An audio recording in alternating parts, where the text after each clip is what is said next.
it took a toll. I would hear people say that my contributions weren't valuable. You don't look like anyone here. You don't fit in. And I just started to shrink myself and my personality into a box, basically.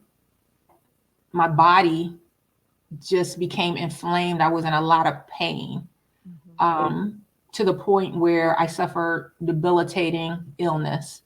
I believed in God. I believed in the universe. Actually, I just had such a fantastic relationship with God, as a provider, as a father, as someone beloved, that I would go home and lay on the floor and just meditate, right? And come back with just this buoyed feeling like, oh my gosh, the world is mine. I believe that if He is our Father and this is all of His, then I can have anything I want. Hey, everyone. Let's start healing. I'm Adrienne Murchison, and welcome to episode 134 of the Let's Start Healing podcast. We have more in common than we think, and what we have in common can change the world. Well, today my guest is Dr. Camille White. She's a motivational speaker. She's an executive business coach. Wow, she has quite a background that she is going to share with you that includes medicine. She is a medical doctor. Camille has been through and come through some amazing things, which helps her in the work that she does. She is a very inspiring and dynamic woman. And she is all over social media on TikTok, LinkedIn, Facebook with so many videos on how to navigate the workplace. And she has very, very direct, practical, frank tips that you will appreciate. She has a speakers series called Joy for the Journey. It is a motivational speaker series that I'm happy to be a part of this month. This is her third virtual event, and each month is a different theme. This theme this month is transformation. I will be one of four speakers, and we will be talking about our perspective on personal transformation and what those experiences look like for each of us. What an episode, what a conversation that I have with Camille.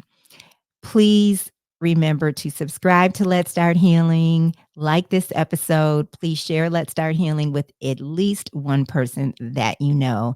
And if you haven't seen the recent episodes, catch up, catch up. My last episode was with my best friend, Tanya Guzman, and we talked about the Wendy Williams doc and how that landed for us and our take on it. Also, my guest before her was Maria Soprano, a returning guest. Also, she is a health food guru, and we talked about navigating life and how stress and joy, different emotions can land in our body and affect our health. It was a really, really fun conversation also. I talked about eye gazing recently, and eye gazing, if you haven't heard of it, it is a practice that is really deep, and it is an experience with another person that really shows us that we are all one and that we are truly connected in spirit. So quite a few things in the recent episodes and beyond. So catch up if you haven't listened recently. Let's get to Camille, Dr. Camille White. Let's meet her. Let's get started and let's start healing. Welcome, Camille.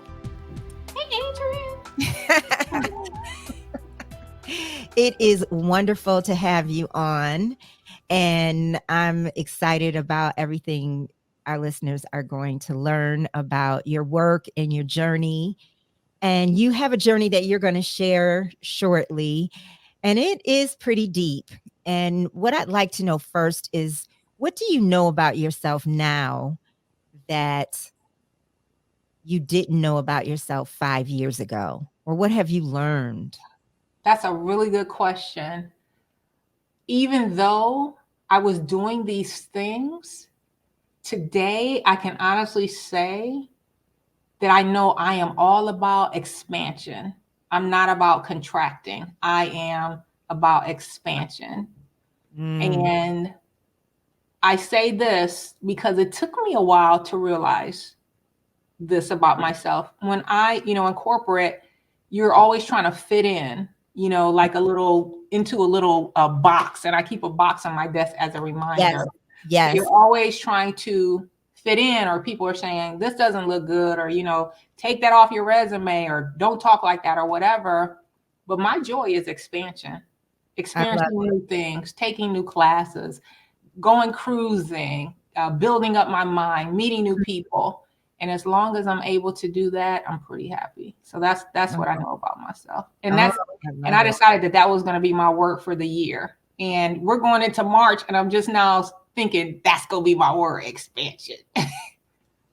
Yeah, that's a big goal, and I love it. I Yeah. love it because you're going to meet it in different ways. Yeah. I mean, we're already on that path, right? Yes. And I Yeah. even think about the universe and nature.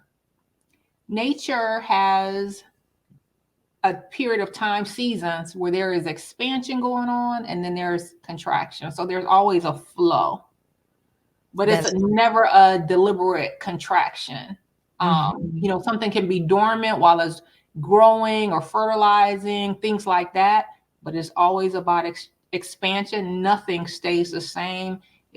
Things always change. Exactly, exactly. So you have a speaker series, Joy for the Journey, Yes. and that is a part of your expansion. And talk about that for a moment, and then I'd like to go into your journey and how you got to this point. So absolutely. So this year I started a company. Last year I started a company, Inspire to Evolve, and it is executive coaching, life coaching, and what I noticed so I'm a physician by training. What I noticed in the clinics as a young person, not really fully understanding everything that jobs involve, is that there were a high number of people that came in with diseases and depression related to their jobs. And so, I saw that. And then I pivoted out of direct healthcare experience touching patients to working with the government, had a business as a government contractor, and then went into big tech. And I saw it again and experienced it myself. And out of that, I said, especially for people of color, we're very well educated and we're taught to go to school, but we're not always given those navigational skills. And that's so important. So the business was established to inspire, motivate, and challenge people to navigate their careers or their businesses with less stress and better health outcomes. And Mhm. when you think about the stress that folks have endured over their careers, sometimes there's regret over it, and we carry it inside of us, and that actually diminishes our capacity. But what if we looked at it like there's joy in that journey, and that journey informs what we do next? So I started the Joy for the Journey speaker series, and it is an opportunity for people to come together and share their stories and motivate each other to continue to move forward. It saves a space for people, and gives them hope, because there's always an emotional component to everything, whether it's getting a new job, expanding your business, taking care of your kids, buying a house, saving money, or whatever. There's an emotional component to it, and we will be fools to ignore that. So, Yeah. And it's hard when you feel like I can't find my joy in the journey. So my thought is, because I've been through that for sure. But well, my thought is to try to be in gratitude, to just try to, well, there's some income coming in, and just try to be in gratitude about different things, different moments. But that can be hard, trying to find the joy if you're miserable. Right. So that's where the concept of expansion comes in, right? So you could be miserable, but what am I going to do about it? I believe in playing chess, not checkers. So while I'm here on this grind in this pit being miserable, what is it that I'm going to do? Am I building a ladder to get up out of here, or what kind of strategy am I putting in place? Right. And it doesn't have to be anything that's impacting you right then and there. It is going to impact your mindset because it kind of keeps you Right. going. Right. But it's something that you'll be able to do down the road. I really believe in a life visioning process, and Mhm. that's where that expansion piece comes in. Yeah, I was just this afternoon listening to and watching a podcast interview with Terry Crews. He's on Club Shay Shay. Girl, that I didn't see it yet. I've been trying not to vibrate so low, but I remember his story. You will. I promise you, it is not a low vibration. I Yeah, promise you, it is. It is really, really good. And one of the things that he talks about, it speaks to what you're saying. He talks about some of his early acting jobs because he started out in the NFL and he had yeah, to transition, and it wasn't really his plan. But once he had a little taste of acting, he loved it. But his first few jobs were very minimal. His first job, I think, was Next Friday or Friday After Next, and he got $4,000 for that gig. But that put him on the map, and he was so grateful. He was, I think, he was washing cars, or he was doing something with cars on a lot, some kind of manual labor before the filming, and then after the filming it took so long for the movie to come out, he was back doing that manual labor menial job again, but he was in such gratitude because he knew that was going to take him somewhere else. And even now looking back, he says that job and other jobs that he got that might not have paid that well, if he didn't have those jobs, he wouldn't have gotten to the next place. yeah, yeah. So my life motto is keep it moving, right? Yes, And yes, people yes. kind of quote me on this all the time, but I remember Terry Crews' story. And he said when he separated from the NFL, he was laying in bed all day, and his wife, a black woman, was like, "Listen, I need you to do something." And he said the first job he got was sweeping floors. So that is a very humbling experience. But he said it got him up out of bed and got him in a rhythm, and he stopped griping. So that's tremendous for somebody who came from where he came from, the NFL, to Mhm. say, I am going to appreciate this job and keep it moving. Yes, and you just reminded me that when he was talking about that, I was thinking about myself because I cannot believe I said this yesterday that I've been in journalism for 20 years now, and I can't believe that it's been that long. It's been a very interesting journey. But when I was trying to get into journalism, I was working part-time at this jazz club, and I would work there from like 5 p.m. to 1 a.m. or later or midnight. It would vary. And one of the things the jazz club was beloved. It was open for decades and it just closed a few years ago. But it was beloved, but it was a hole in the wall. Okay. the best, And places. the best, the best kind of place. And I would have to go to work the next morning. So I might be working until 1 a.m. Then I go home. I'm not going straight to bed. I might be up till 3 and I have to be to work at 8:30. Okay. And I would be mopping the floor in the kitchen or behind the bar. And it was a dirty floor. So you were never going to get the dirt up off of this floor. And I would be mopping the floor and I would just say to myself, what am I doing? What am I doing? I am mopping a dirty floor for a dream, this dream of wanting to get into journalism. And it was something that I did keep it moving. I Yep. wasn't really in gratitude, but Yep. I did keep moving forward. And you didn't even realize you were doing it. You were like, okay, this is what I have. And Yeah, yeah, yeah. exactly. It's something to be said for that. And it's all in a paradigm shift, changing your lens. There was a time where I had a job as a teenager. I had to work and make money from my school clothes.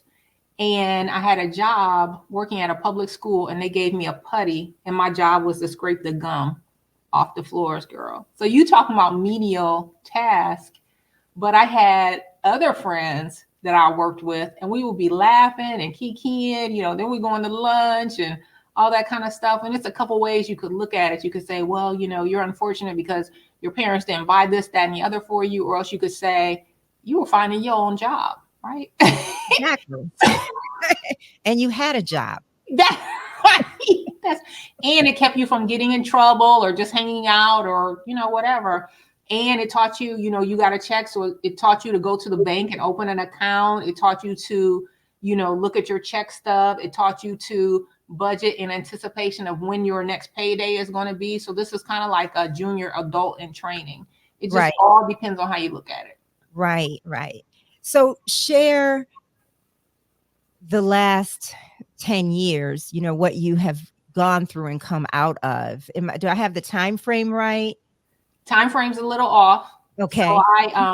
So I'm a physician by training. I actually have 4 degrees. I have a bachelor's in chemistry, one in biology, an MD, and an MHA. And I tended to do 2 degrees at once. So I did 2 dual degree programs.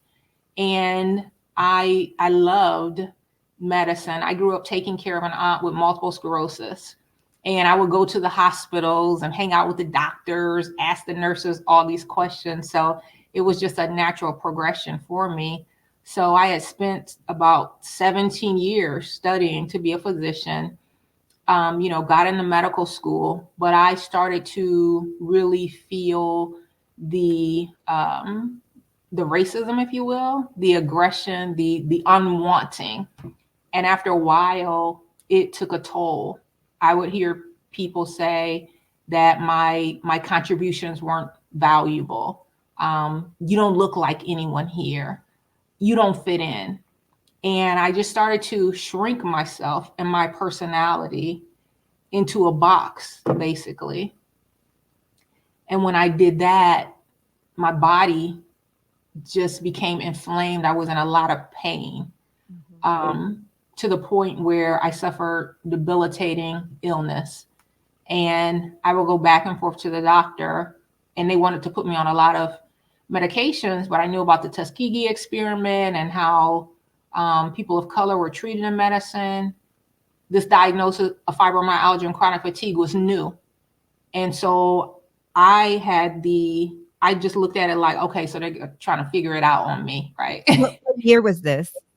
Gosh, '08.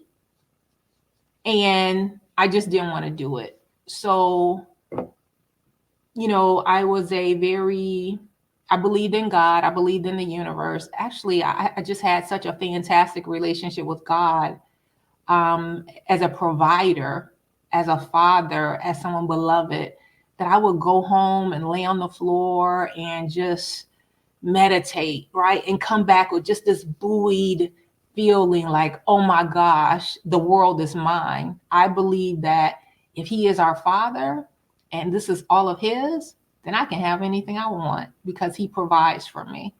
And that healthcare environment changed all of it. The constant bullying. There was one time where I would go into the clinic and I would have to get a chart from a nurse, and they would take the chart, like a paper chart, and throw it on the ground, and I would have to pick it up like a dog. And this is what I would have to do on a daily basis. And it was just those kind of repeated traumas. Or, you spend the night at the hospital and I'm in my call room, got my little scrubs on, got my blanket up, and there's a guy trying to, come in the room. And the environment just started to really break me down. How old are you at this time, and what city were you in? I was in New York. So initially I was in Ohio, and then I had done rotations in New York too. What So city, or excuse me, how old were you? at this point? I was in my 20s. So it just really, and I would, that first doctor in the family, you're just wanting to go, go, go, and you're ignoring things. But as we know, the body keeps the score, right? And so the impacts of the microaggressions, and then coupled not with having a really good diet, you're always going the long hours. And so pharmaceutical companies would bring us food. It'd be salty sandwiches. We're eating that stuff. You don't get enough sleep, and then you're basically being harassed. And so my body broke down, and I felt discarded, like, oh, there's nothing we can do for you. And so I was just at home trying to heal, and people would come by and they would say, well, this is God's plan for you. So are you saying you took a leave of absence, or you quit, or you'd be on your off days? No. So on my off days, I would try to rest, but I never recovered. And my body was so broken down, I just couldn't go back. I couldn't move. And so I had to separate. I had to take a leave of absence. I separated, and I was trying to figure out what I was going to do. And family and friends will come by, and they were like, well, this is the plan that God has for you. And I'm thinking, what? This can't be it. And it's something in me, that whole keep it moving mentality that was like, girl, please, let's get up. And so I devised a plan for myself. I knew how to rehabilitate patients. So I created a plan for myself. Every day I would do a little bit of something. So one day I sit up, and even though I'd be in pain, I sit up, and then I slump back down. The next day I'm going to sit up, and I'm going to put both feet on the floor. I do that, and I slump back down. The next day I'm going to put on my clothes by myself. Then the next day I'm going to walk to the bathroom. The next day I'm going to raise my arms to comb my hair. The next day I'm going to get in the shower. And so that's all I would accomplish that day, because the pain was so great. And then I learned how to walk down the street without falling. And I would say, okay, if I could get to the corner. And I learned how to build my stamina. And I was blessed. A friend from medicine called me, and she said, I heard what happened to you. And I know this doctor who he practices holistic medicine. His name is Dr. Shear. Will you go see him? And I went to see him, and he had all these tinctures and potions. And at the time, I was very well versed in traditional medicine. So this holistic, this Eastern approach, I was kind of like, wow, but maybe it'll work. And he was trying different tinctures. And then he introduced me to a whole community, Adrian. Girl, I'm going over these doctors' houses. They've left traditional medicine. They don't believe in it anymore. They got a clinic in the basement. I'm going through the back door, go down here. One lady was like, okay, I'm going to take some blood from you. And we put under a microscope, and she said, see that? You have cellular debris around your red blood cell. I'm looking like, what? Now, trying to figure out, do I believe this or not? And I started getting well. And so I had what was helping you to get well? Was it tinctures, or it was their therapeutic methodology. So the tinctures, Reiki, I went to chiropractic medicine. I had acupuncture. I had body work, all this stuff. And at the time, your insurance wouldn't even cover it, right? And people would think, oh, she's quacked out, because it was considered to be quack medicine at that time. But it just really started helping me get well. I did agree to one medication that was a prescription drug. And I would take that because the pain was just so unbearable. But once I got the neuralgia, the pain symptomatology under control, I stopped doing that because I had gained so much weight. And I stopped doing that. And I just went with the holistic medicine and doing the exercises and breathing, because it even hurt to breathe. And that's what fibromyalgia is. Is that right? That it's where you're in pain in every part? Yes, it's a musculoskeletal disorder, so it affects all your muscles and it has diffuse pain everywhere.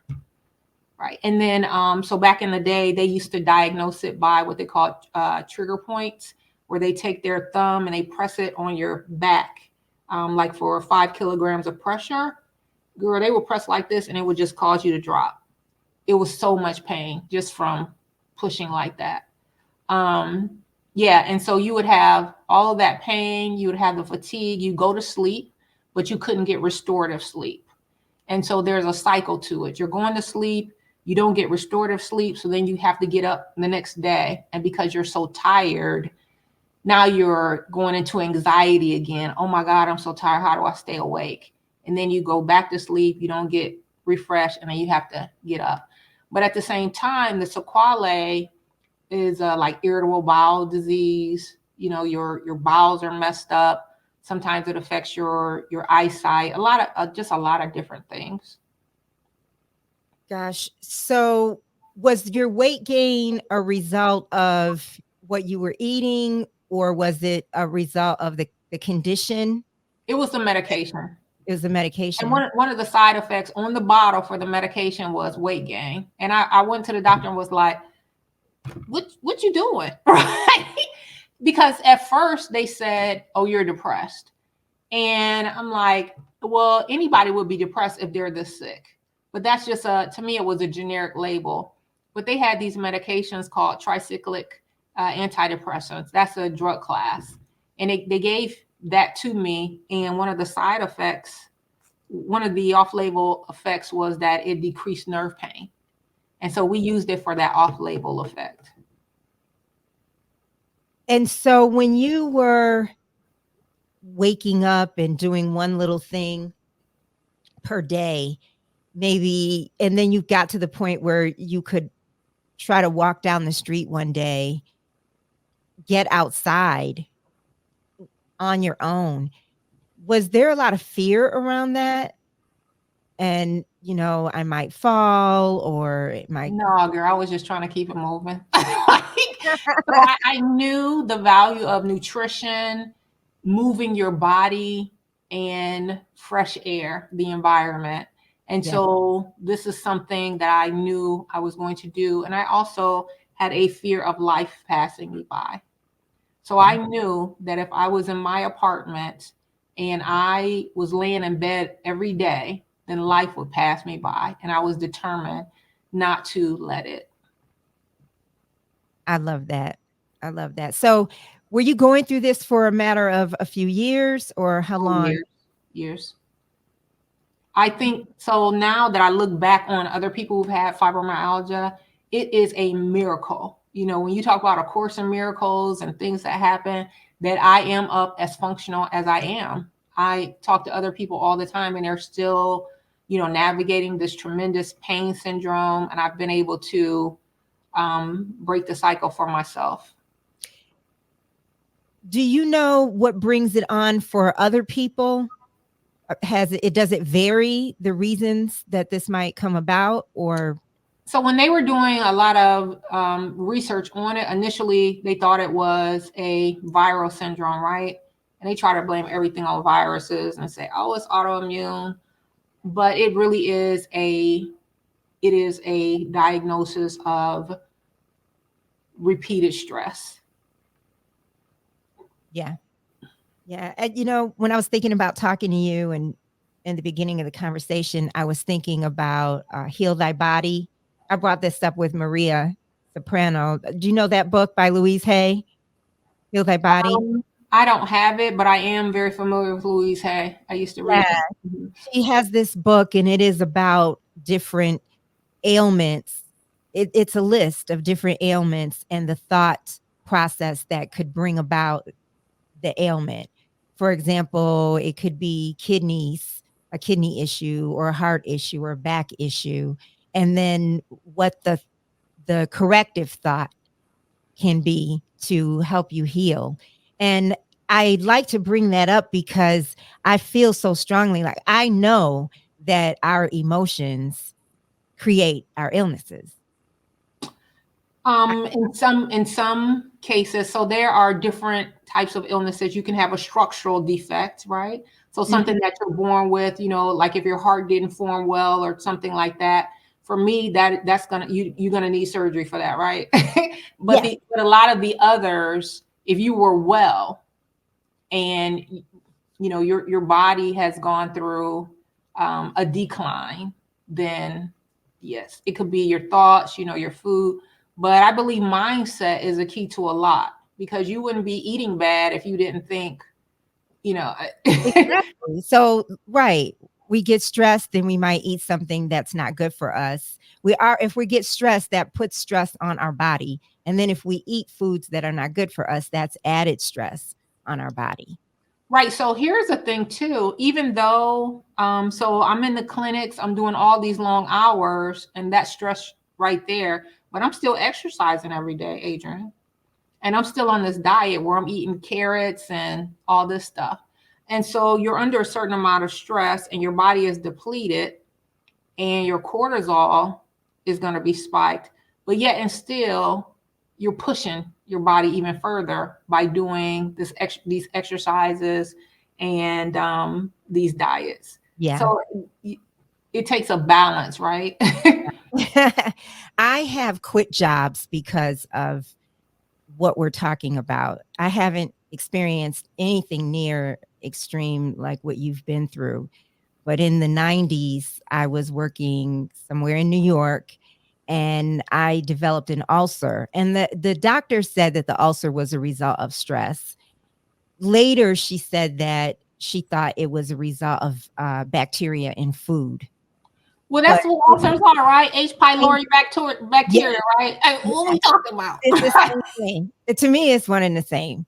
Yes. No, and then in 2000, I quit a job. I knew I was not in my purpose, which was right before I started pursuing work in journalism. I worked in the investment industry, and I knew I was not in my purpose. I wasn't happy, and I was having this really severe shoulder pain, upper back pain, and I just said, "I just can't take it anymore. I just Yeah. can't." And I quit, and then that eased up. I used to always carry my stress in my shoulders, always, just like this, you know. You know, it's crazy because there were people in medicine who were quitting. Like, I'm not going to do this. One lady was like, you know what? We spend so much time here. She said that she felt guilty going to the grocery store. She will be like timing, how long am I going to be here? Because, they might call or I have somewhere to be. And I was like, are you crazy? You're going to quit? And so they were more evolved than I was, because here I was trying to be, I'm the first doctor in my family. This is that. I had to teach myself not to be places where people aren't happy to see me. That's Ooh, a basic. hold up. Say that That again. that's a basic thing, so that's self-respect, self-love, right? I had to teach myself Say it not again, to be please. places where people are not happy to see me. And that includes family too, right? And that's a hard one, because I will have jobs, you're gonna experience the genderism, the racism, and all that kind of stuff. And I'm like, well, I'm just so good that I'm gonna get past all that. But they're still not happy to see you. And you're absorbing all that negative energy and that stress in your body. And even my last corporate position, I was talking to a guy who he had left the company in November, and the company was doing mass layoffs in January. And when I spoke with him, he said something. I was like, yeah, I will probably go back to the job. And he said, Dr. White, it's something else you could be doing with your time. He said, you could start a million businesses. And at the time, my thought process was very limited, because getting laid off is like a shock, right? And first thing you want to do, well, I'm going to get back in. And I had to pause and say, he's really telling the truth. But that whole thing of deciding that you don't want to be in places where people aren't happy to see you is a big deal. It's a big deal. Absolutely. Absolutely. I was just talking about how my 2021, 2020, 2021 was really hard for me work-wise. And I was in a new job and I was saying to God, like, what is this for? What is this for? I don't know what you want me to know, because I had come a long way with self-love and self-esteem. And then all of a sudden, I was running into what you're describing about, at the very minimum, my boss was not happy to see me. Yes. The very minimum. Okay. And what I realized a year ago this time, was that it was about me claiming my power. Oh, It was yes. about me standing in my power even more than I had been. So I had come to a certain point, but I needed to go to a higher level. And I was being faced with these challenges to bring me up to that higher level. Because now I just don't mess with me. That's how I feel. I'm so accommodating. I work really hard. And I mean in life, period. I don't mean just with work. I mean in life, period. Just I had to claim myself. And I feel that we have to do that throughout life. And something else that was coming to me when you were talking earlier about the corporate world, I'm not a corporate animal at all, although I have worked in corporations. And it just used to amaze me how we could we go into these buildings, and it's like we shed who we really are and we put on this other cloak. I just don't understand how we do that as human beings. And it's so common. Right. That's how I knew I wasn't a good fit. But you know what, Adrian? I was making a lot of money and I got that bag and then I sometimes it's about that, right? And the Yes. company I was at, they had all this, these slogans, DI and we appreciate diversity, all this, all that. And I got there and was waking up out of my sleep like something is off, something is off, something is off. And that second part of me was like, start a business. I need you to start a business. I said, I'm gonna clean up some bills first. So But you went from a space where you were being bullied to this place of self-empowerment. And was that spirituality and your relationship with God that brought you through? Was it your mindset, changing your mindset in a process? I mean, how did you make that shift in your spirit and your mind? so even throughout like college, I had attended a PWI initially, the Ohio State University, and people would treat me a certain way.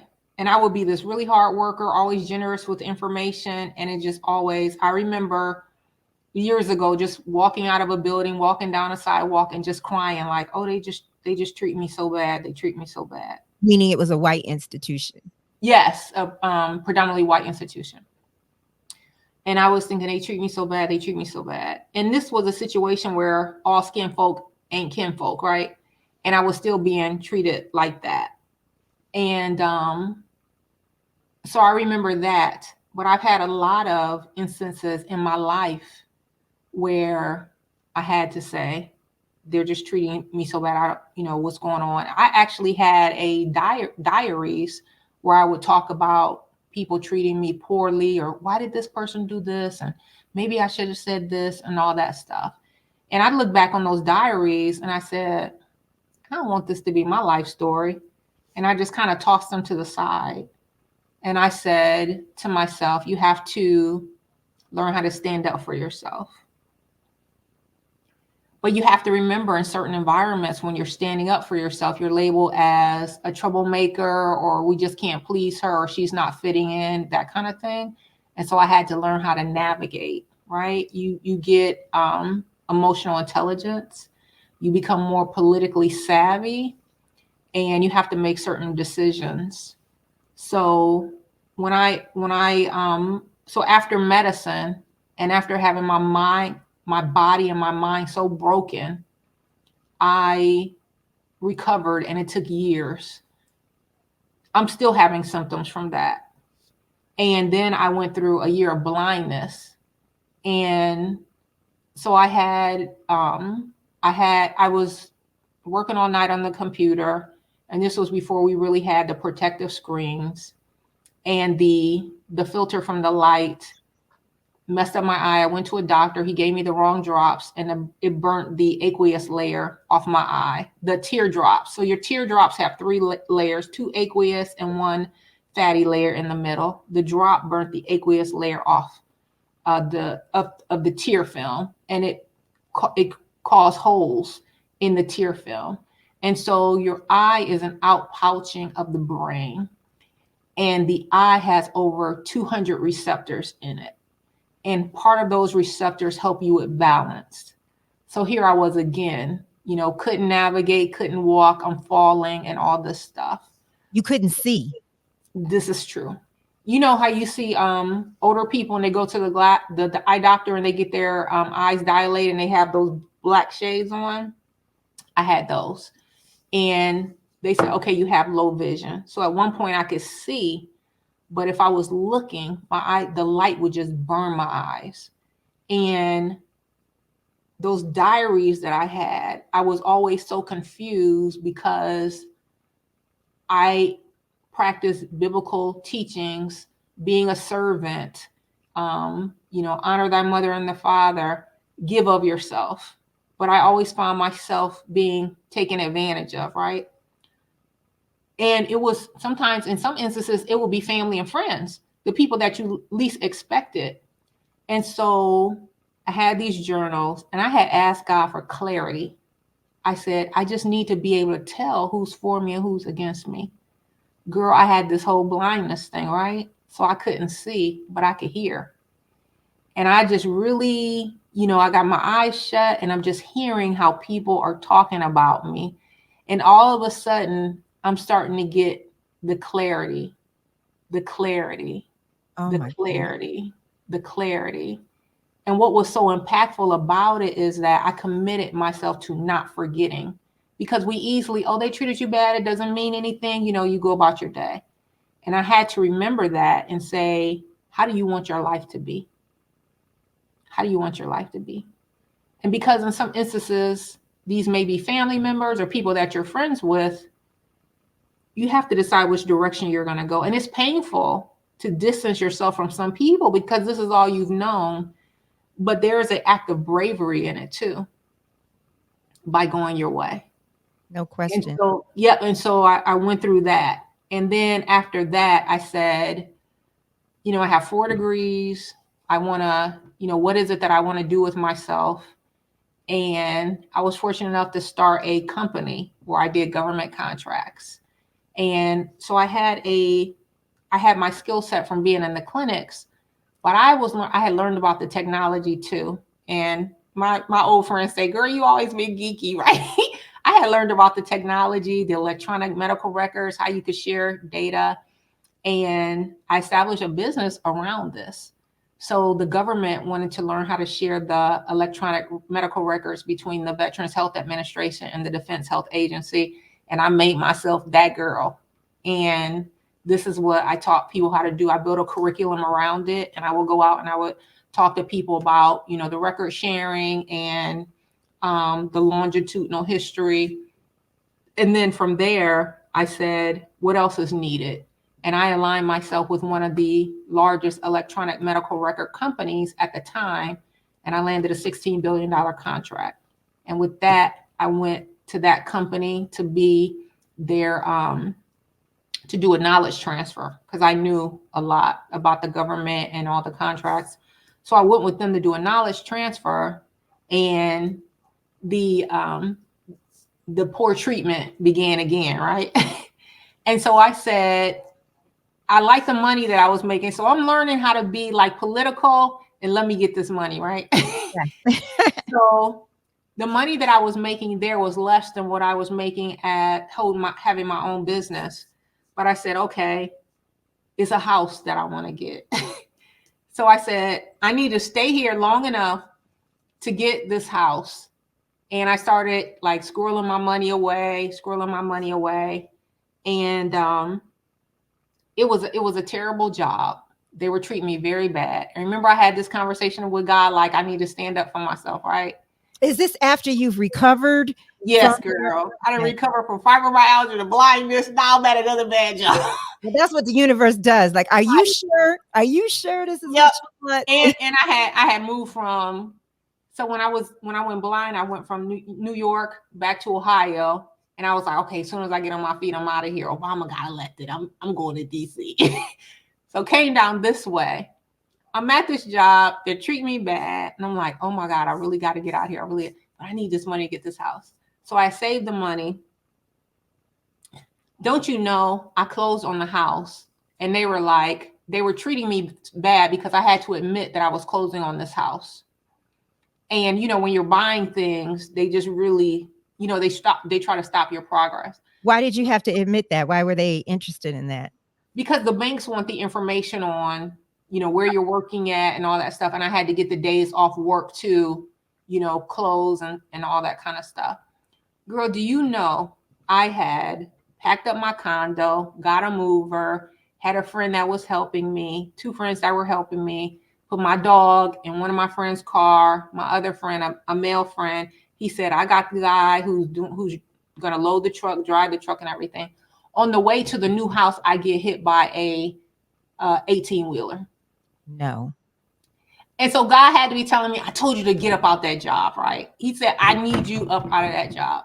So I get hit by an 18-wheeler and the car starts to go towards the median. It's a big concrete block that would throw you from northbound traffic to southbound traffic. But the car stops and the airbags and everything go off.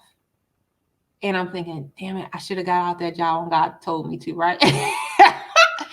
And I said, so now I'm dead, right? And somebody is trying to pull me out. And I'm like, I said to the person, I'm not dead. She said, no, you're not dead. I said, no, I'm dead. She said, no, you're not dead. Oh my goodness. These hands are pulling me out. They put me in the ambulance. They take me to the hospital. And so I was ahead of my caravan. And my caravan goes past me and says, is that Camille? And my friend, he parks his car. He's, girl, I've never seen anything like this. And so they take me to the hospital. It starts raining. They tow my vehicle. Another friend comes, she calls me. How are you? I said, I'm fine. I need somebody to come get me.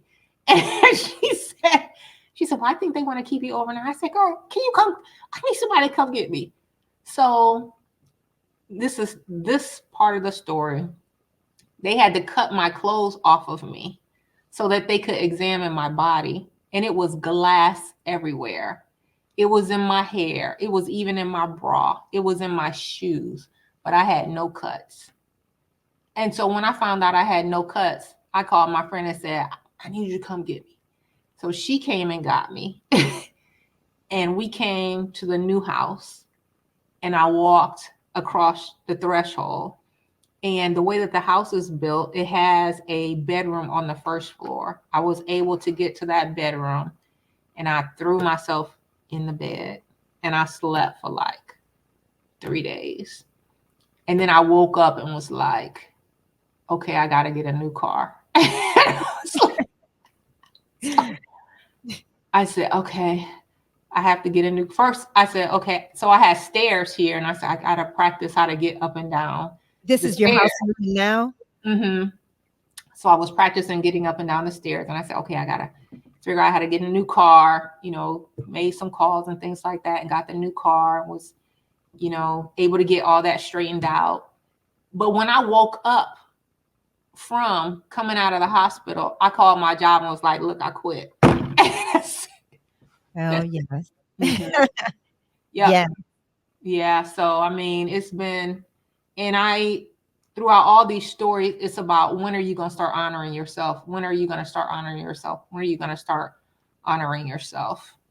And Absolutely. So during George Floyd, I had a small business and I was doing I was doing contracting, teaching people how to teaching them about digital health. And I really liked it. I had one client, and then COVID hit. So I started losing the clients. And I met a woman who said she was going through a lot of abuse at her job, and she had a degree from Columbia University. And I said, being generous, oh, you should come shadow me. I can teach you about executive presence. And she came with me, and I let her sit in on a lot of the consulting practices, just teaching her different things. And the two of us really started getting into digital innovation. And so I learned about venture capital, where you get like large sums of money. I learned about starting a technology business, growing it to the point of IPO, selling it, things like that. So that was fun. And then I said, when I lost all my contracts due to COVID, I said, okay, I need to go somewhere and make a lot of money. So I got this new job at the new company. I said, okay, I got some bills to pay. And in my mind, I said, okay, I need to make X amount of money. And I got a new job at this new company and started working there. And so the woman that I was helping, I said, I'm not going to be doing this anymore. She was just so upset with me. But there was a second woman that I had helped, and she was only making a certain amount of money a year. And I said, listen, I'm going to take you with me on my consulting practices, and I am going to frame your skill set so that it's very valuable to them. And I introduced her to different companies, startup companies, and we crafted packages that she could sell for $10,000 each. And she got, so once you have this template, you can recraft it for the next client. So initially it may have been a month's worth of work that we would charge $10,000, that she would charge $10,000 for.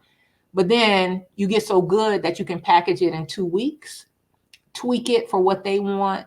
We knew the regulatory environment of healthcare, package it how they want. And so she could do client after client after client after client. And I really didn't realize the value of what I was doing for her until she told me, she said, you know what, that changed my life. She said, I was making 40, 50,000 extra a month. And she told me, Adrienne, that I was her testimony at church. She said, we've never met in person. And you got online with me and said, oh, you could do that? Okay, bet. She said, you let me sit in with a client with you. How many, she said, Black women are going to open that door and do it carte blanche? Girl, first of all, I have almost cried twice in this conversation. And one of them is what you're talking about right now. And what you're saying, first of all, you're brilliant. You are a brilliant woman. Thank you. What you're saying is that you prepared her, you made her your example of what you can sell to other companies. Am I understanding that right? 2 women. So I had a Amazing. consultancy, and I brought them on. I said, just sit and listen to me and how I talk. So the one woman, even though she had this degree from Columbia University, she was a rock star in and of herself. Her job was telling her, oh, you don't have executive presence, you don't have this, you don't have that. And she had actually taken like FMLA to get mental health work and things. And I was like, girl, you from Columbia, you already have executive presence. They just messing with you.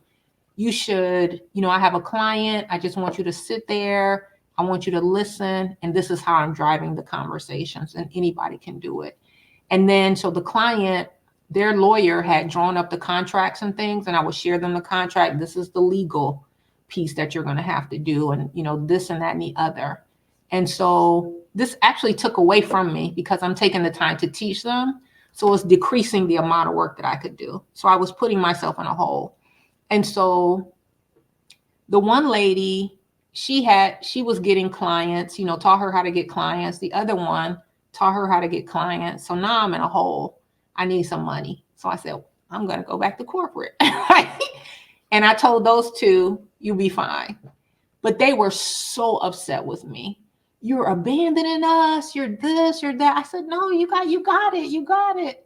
Well, can you at least come on the call because you're the physician and they respect you? I said, I can't because, there's like a non-compete, with these organizations. I can't be on another business call when I, work for them. So eventually they got over it. The one lady, she didn't get over it, but the second one did. And she just started, really making this money. And, I would talk to her and I'm hearing all this typing in the background. I'm like, what you doing? She's like, girl, I'm working 2 or 3 jobs now. This is executive coaching, what you're Yeah. doing. I didn't realize it. And then I said to myself, so I'm at this new company, I'm making this money and I'm getting these large bonuses, and my conscious, my subconscious, your God voice or whatever saying, you need to put some of that money up. You need to pay off bills. You need to hide it. The money, it may not last forever. You never know how these people are going to start treating you. So I'm paying off, anything for the house. I'm paying cash. I'm paying the car down. I'm squirreling away, not only a 401k, but I'm gonna stick it in another account. And you got 4 different accounts where you just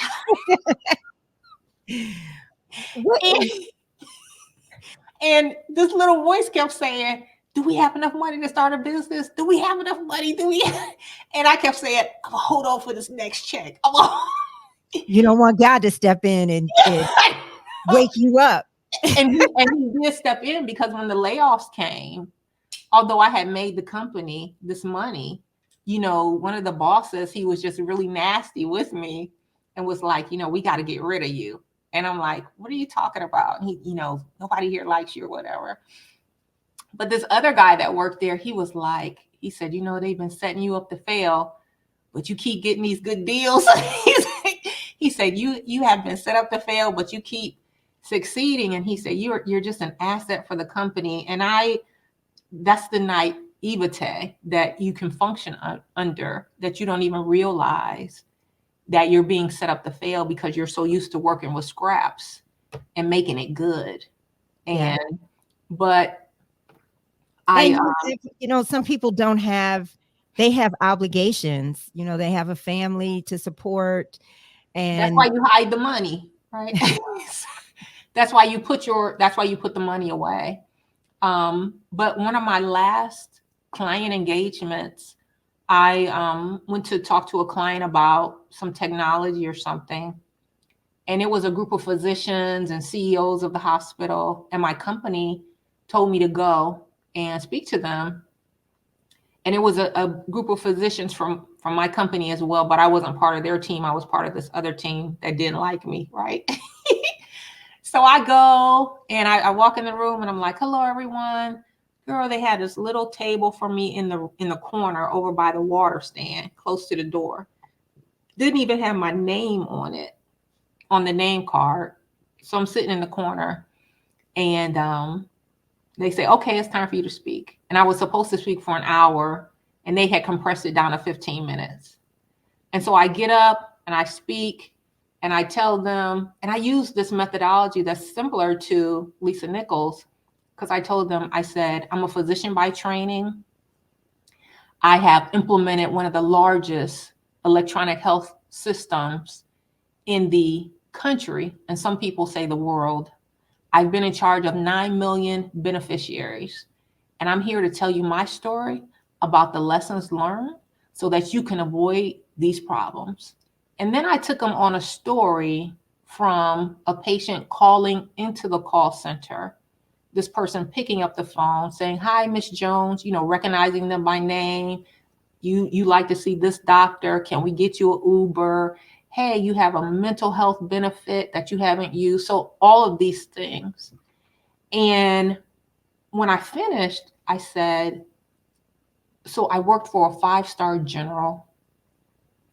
I can't tell you what job I had because I still have a secret clearance. But the 5-star general told me, we often hire good consultants, but we rarely take their advice. Don't be like him. Take the advice. And I dropped the mic and I walked off. They started clapping and And it dawned on me, I said, I could be a speaker.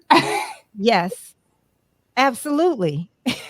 You are a speaker, which I want to get to in a moment. But I want to go to that, what that general said, because somebody like me, I don't understand that mindset. What is the purpose of that mindset that the general had? When you're in a room with a lot of decision makers, there's a power play. And there you can get stuck in an analysis paralysis where we're just not making a decision and people are nitpicking. Or they might have a friend that they want to get that contract. Right. Or, you don't have the face that they thought would be leading it. And so they can reject all of the good knowledge and information that they're being given and make a wrong choice. Goodness. Okay, so I wanted to ask you about patients and the treatment of people of color in the medical system. Did you see mistreatment? Do you have an awareness of that from a professional standpoint, whether it's mistreatment of women or people of color or the underserved in the community? Absolutely, all of the above. Um, I will never forget a time I was in New York. I was in the surgery clinic, and there was a Black woman who had come in, and it was the breast clinic, and she had these golf ball sized lumps in her breast. And we did the examination, and she needed a biopsy. And the surgeon came down on her really hard. Well, why didn't you come back for your last appointment? And she said, I have my son and I don't have childcare for him. And I wanted to leave him in the lobby, and people told me that I couldn't. And so that right there. And then he was sending her away. He's giving her another appointment that she's got to come back for. And I said, well, why don't we just do everything today? She's here. And he said, it's time for me to get off work. And, I understand maybe he had to pick up his kids. Maybe we could get somebody else in here because it's got to be two of us to do it. But that to me, it was mind boggling. And so Yeah. when she was leaving, I said, well, if you come back tomorrow, maybe I can get another doctor in here and I can watch your son in the lobby so that you can get this done. And I didn't have any business doing that, right? But here I am trying to extend myself so at least she could get some health care because she Yeah. was going to fall through the cracks. Mm-hmm. And she was a Black woman, teeth missing, hair not done. So you knew she was a little means, and Yeah. she's probably doing the best that she can. And there's going to be a fear component to that too, right? So Mhm. you had to get over this fear to get to the doctor and not have childcare. It's tremendous. Yeah. That's really something. I'm aware of it mostly from this podcast, from the news, of course, but from this podcast because I've had a few people on, a few women on who have talked about losing their child in childbirth. And but I didn't really see it a lot. I with my mom, I was with her on so many doctor's appointments in Atlanta, in Virginia, in Dallas, and she had a heart condition and she had excellent care. And so for years. So I really didn't see it, but I will say that when I was living in New York in the 90s, a close girlfriend and I had the same gynecologist. And she's a woman of color, but she looks like a white woman. And he seemed to adore her when, she had her appointments. She referred me to him. And I'm not a person that is going to hide, I didn't hide my sexual activity, with my doctor. And when I was just being real with my doctor about my life, he would just really come down hard on me. Anything that I went to him about, he would come down. I would leave his office feeling so bad. Yeah. And or one time, he told me that I was overweight, and just, I mean, every single time I went to this doctor, when I left, I felt bad. And I just had to realize this is what's going on. And I have to find another doctor, period. So medicine was set up under a patriarchy, right? So you looked up to your doctor and then they could tell you whatever and you took it as gospel. But now we don't do that. It's a relationship, a communication. And so what you were going through was the old model Yes. of medicine. Yes. And even the weight, right? How they would treat women about their weight, or how they would be basically disgusted with Black women, period. Yes. Yes. And to your point, the one time with my mom, we had moved here. She had moved from Dallas. I had moved from New York. And so the doctor that she ended up having, his father was her doctor and he was retiring. So she had him for a short period of time. So I went to meet him after she went to her first visit. And, she has a heart condition. Okay. So I have questions. And then he might say something, and then I'll have a follow up question. And this man said to me, "How dare you question me?" There you go. And I was like, "What?" I said, "This is my mother. Of Yeah. course I'm going to question you." I mean, it was crazy. And she had such wonderful doctors, cardiologists, primary care. So I could not believe that this man was saying this to me. But again, he was retiring like in 5 minutes. Yeah. That's that patriarchy. Yeah. Yep. Or sometimes they would determine which medications you deserve, right? And based on what type of insurance you have too. So Incredible. Yeah. Now I feel like a lot of Black men don't like doctors or are very suspect about doctors.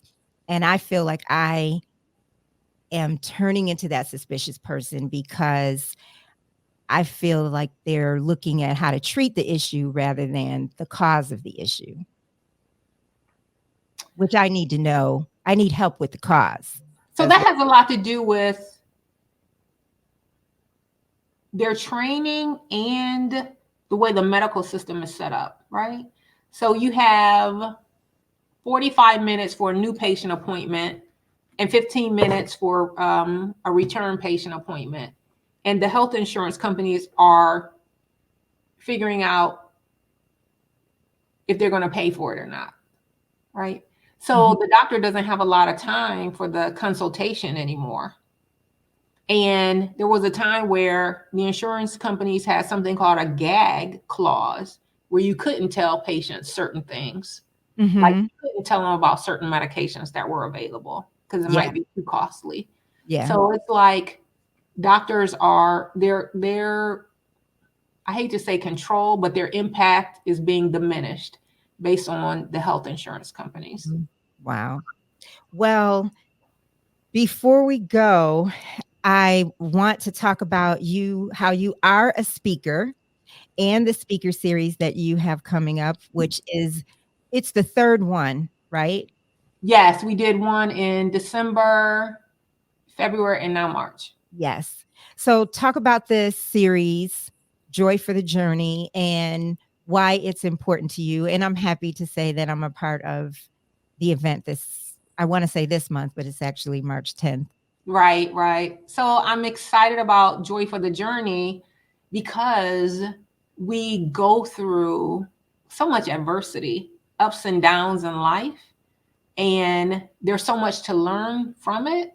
And there's a way that you can look at it to embrace it. And we're, as you say, more alike than different.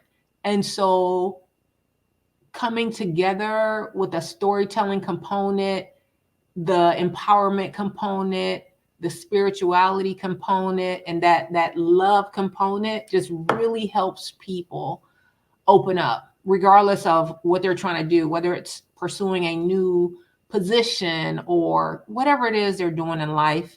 it just helps people feel supported. And Yeah. so I love that. I love that. It's one thing as a career coach or helping someone find a job. It's one thing to say, "Oh, I need you to apply for X number of jobs." But people can get depressed. They start questioning themselves. They start doubting themselves, and you need a network of support. So that's why I created Joy for the Journey. You clearly love to serve. I mean, you are a person of service in my eyes. Is that what you feel God calls you to do? And what do you feel God is calling you to do? Actually, I just feel like I'm having fun. I just feel like I'm enjoying myself. I'm analyzing, I'm putting together new ideas, and I like to bring people along with me. I love it. Do you agree that you're a person of service? I don't think so. Like I said, I Mm. believe I'm a person of fun. My friends tell me every time they talk to me, they learn something new. They say, "Oh my gosh, I come away motivated, inspired. I learned something new." So Yeah. Well, I said you're a brilliant woman. You really are. So I want to ask you a little bit more about your spirituality and your relationship with God. How would you describe that? Because clearly, I mean, you've talked about it a little already. You're clearly spiritual and you have a close communication. How would you describe your knowing of God? I would describe my knowing of God as love, right? It just, when I think about it, I feel supported, I feel buoyed, I feel loved, I feel anything is possible. Um, and that's just it. It's, like when I was meditating this morning and I just started smiling, like, yeah, let's do it. So, now I will say that in a previous relationship with God, what people were telling me about Him and obedience and the repercussions for not following, and we're born as sinners and all of that stuff. I had a lot of questions like, well, if He's so loving, how can He be a man? I've only known women to be that way. And then I was like, if He's so great, if there's this omnipresence and all of this stuff, how can it just be one being? Why can't it be a man, a woman, encompassing everything? And that is what I choose to believe. I believe that you know God is so great that He works and He flows through all of us. And that's one of the problems with my career path. I wasn't meant to be in a box. I was used to express the creativity in different ways and be able to smile about it. Yeah. Because I think about what I'm doing now, and I was meditating like, "Oh, I'm cooking up something."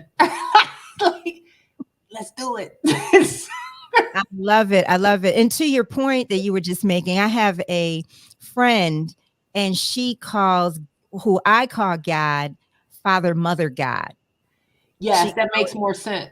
yeah, It makes more sense. And the way that you can walk outside and be in touch with nature and animals, and it's like I say, it's more of that expansive belief. I am here to take up space.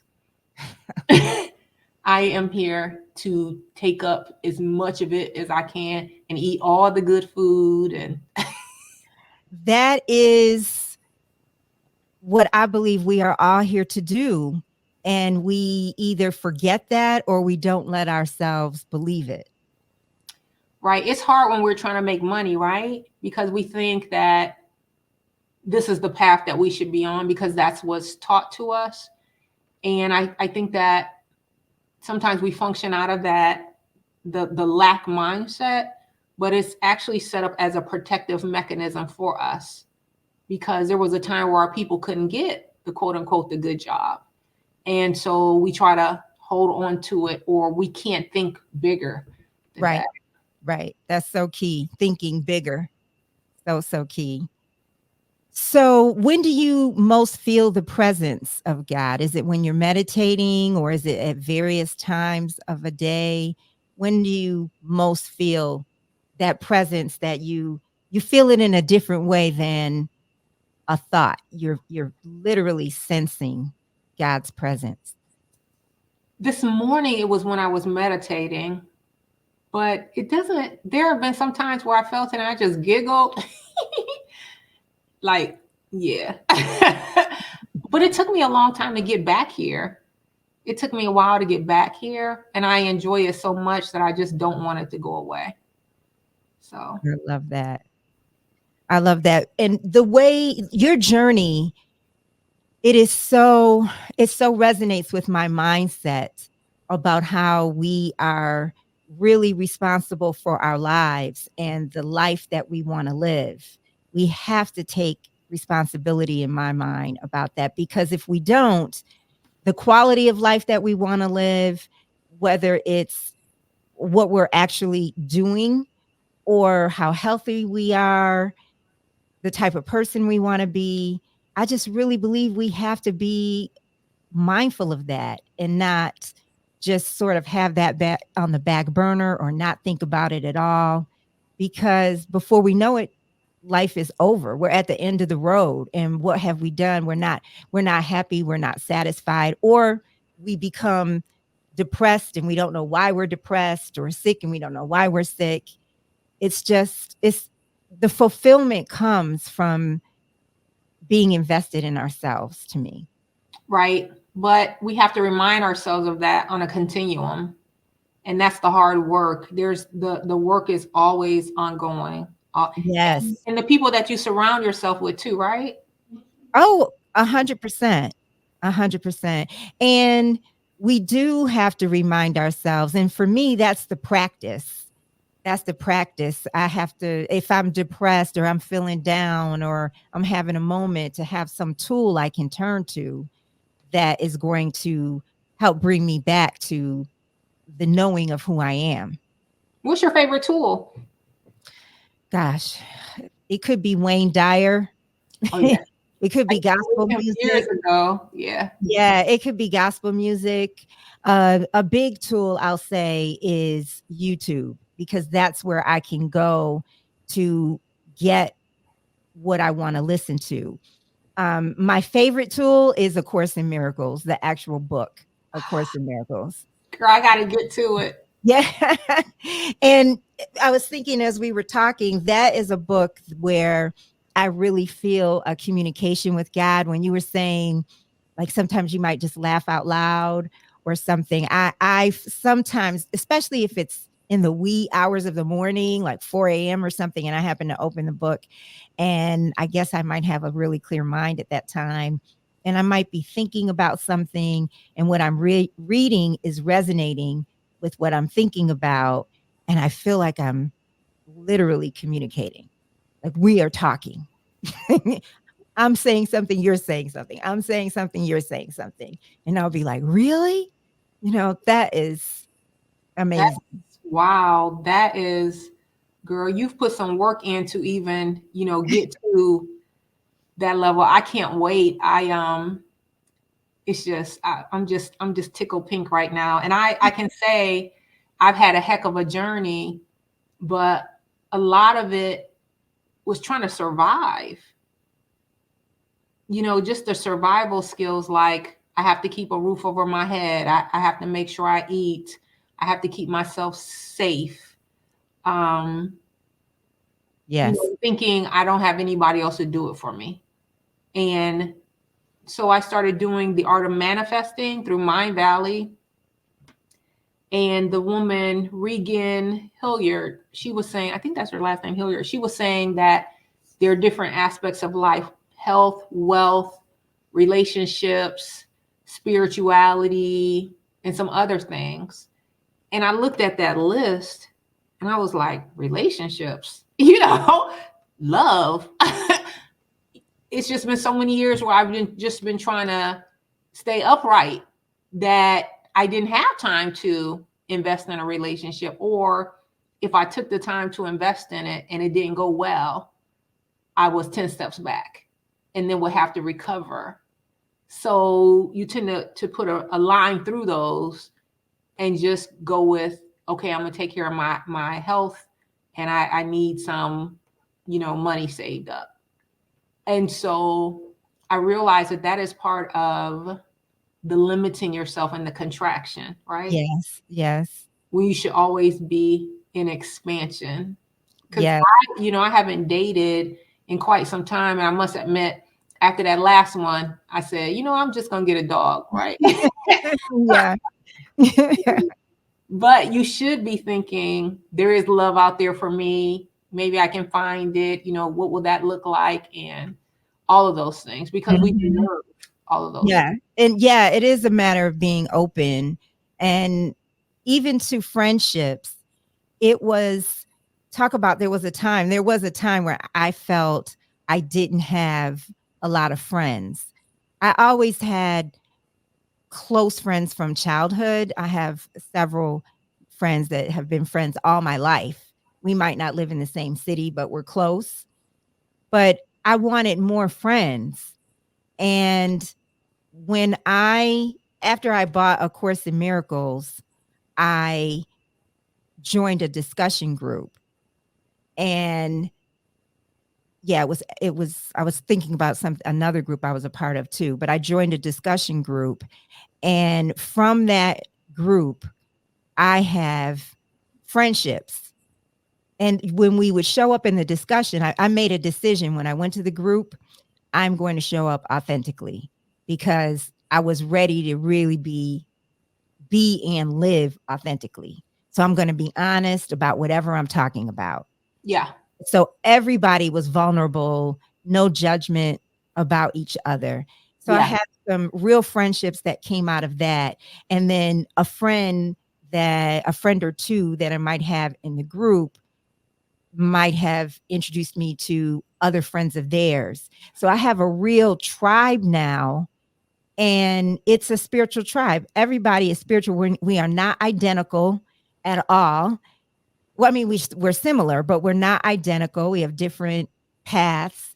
And it is just amazing to me. And it was about me just making that decision. Okay, I'm going to live authentically. I love God. I want to know God. I want to know as much as I can. That's a part of me. It's like food. And when I decided, well, okay, I'm just gonna follow this passion, and that, opened up to this tribe. Isn't Yeah. that crazy how things kind of open up? But so you talk about friends, and these sound like they're genuine friends Yes. based on vulnerability and being non judgmental, because you can have associates that never really get to know you. But I find that in this realm, so your case of miracles and even the group that we're in together, people have a certain amount of openness about Yeah. them and a certain amount of respect. Even with, right now I'm crafting that flyer, and there are a lot of revisions that could drive me to the edge, right? But people will try to put a little heart or a little rainbow, and so they try to be gentle, Right. with Right. you. And I find that in this space, it's there. Definitely. You know why? Because we're like-minded. So we met through Lisa Nichols' program, and it is so interesting to me how I cried before I decided to invest in this motivational speaking program, because Hi. I didn't know if I could afford it. Oh yeah. So I cried, like, I feel like this is what I really have to do, God. Like, is this what you really want me to do? And the thing that was having me cry was because when I was listening to her and listening to people speak on this Zoom, everybody was so authentic and vulnerable, and I felt spiritual. And Yeah. so as a result, you and I are part of this accountability group that's sort of a spinoff that we all formed. And they're like-minded. We are like-minded spiritual people. Right. And that came from just following our heart and our spirit. It comes from the vulnerability of those valleys too. you have a certain amount of respect for people when they share their story. Absolutely. Because of the bravery involved. Absolutely. And with your first event in December, when I watched that, Oh, you watched it. oh, I thought I told you that. I'm sorry. I thought I had told you that. I was blown away.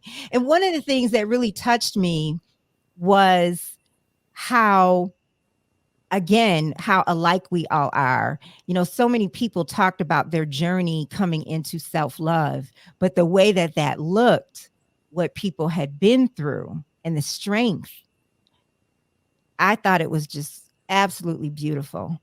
Yeah. Really And I beautiful. have a lot of respect for that too, right? Absolutely. Yes. Yeah. And it makes you handle them with love. You know, you say, "Hey girl, love you. Hey sis." That love and that gentleness. How are you doing today? How are you? That kind of thing.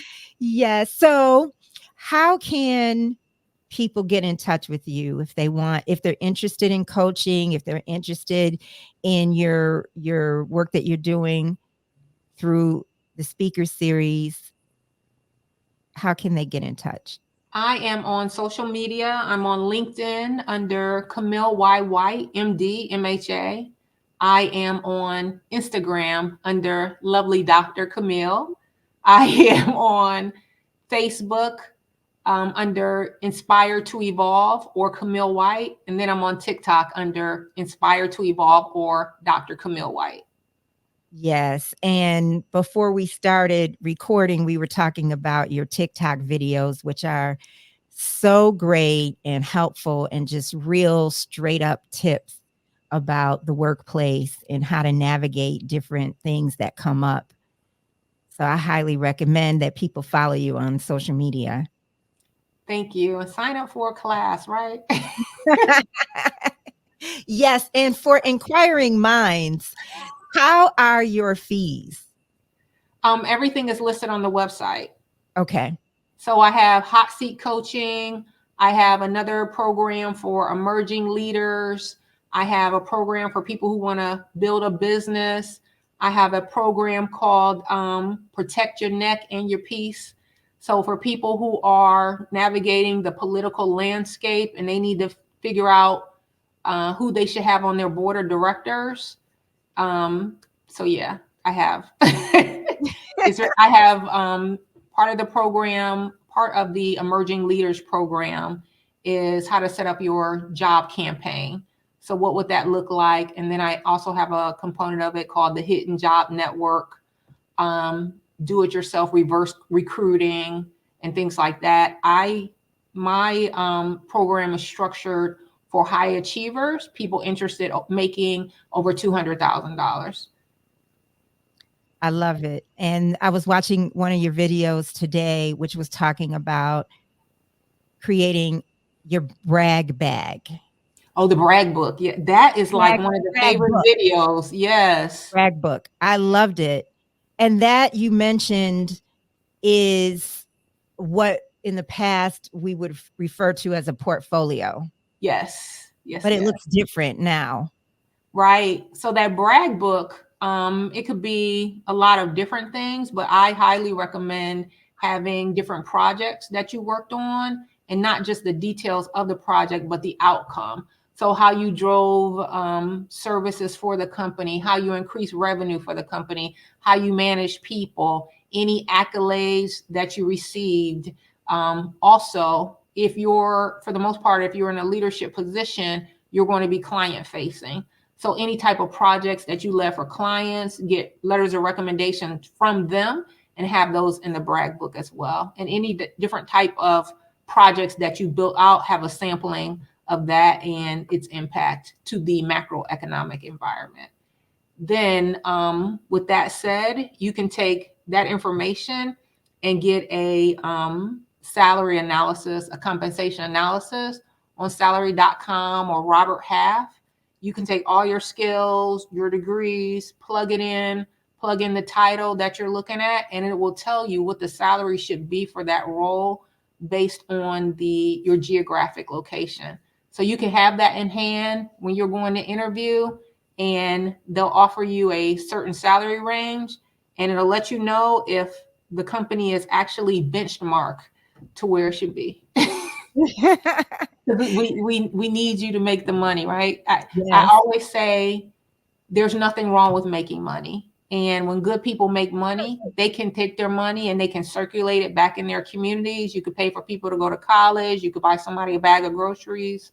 So that's my objective, to get us to more money. More money, more money. What is your sign, your astrological sign? Scorpio.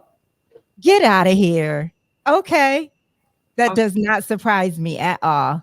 Because Scorpios are so dominant, right? Well, well, I find Scorpio successful. Oh, Yes. interesting, because I'm a 6 foot tall woman too. Are you? Yes. And they say when you're tall, you know, it's like an authority, or Yeah. okay. Yeah. I had mentioned to you that I had a boyfriend years ago who I had wanted to write a book on sales. He was a Scorpio. Because I was saying that he had such common sense knowledge and tips, and you were reminding me of him. That's funny, in terms of your sensibilities. You know what, Adrienne? It is people don't realize how blessed they are when people want to share with them the interworkings of the corporate environment, because it's hard to figure out on your own.